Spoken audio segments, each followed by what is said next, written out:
Christmas to consider that in the midst of the joy and the celebration, tragedy has happened.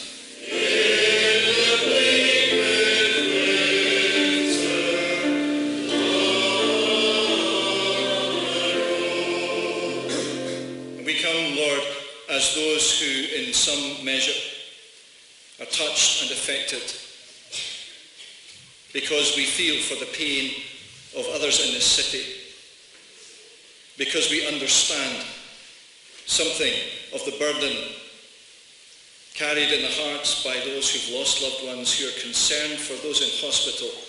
It has been well said that people make Glasgow, but yesterday Glasgow lost some of her people, and others were terribly injured. Injured in circumstances more sudden and shocking than we could have imagined possible if it wasn't for the evidence right here in front of us, just a few hundred yards down the street. And now, as we take a minute of silence,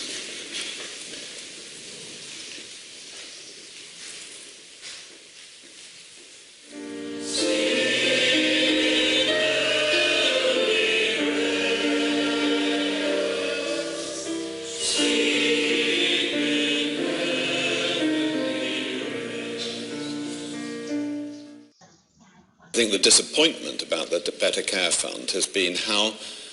public sector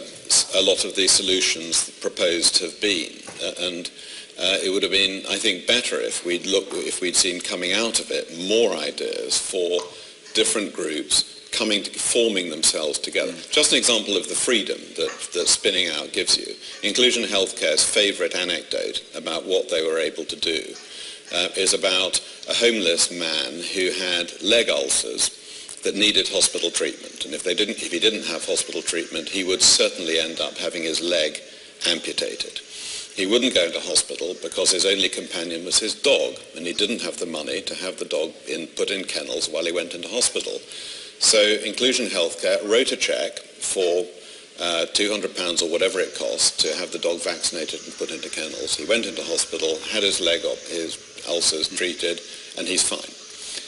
And just think, and they just say, actually, if we'd still been in the NHS, we could never have done that without endless process and bureaucracy and auditing and which budget does it come out of and how do we account for it, and it would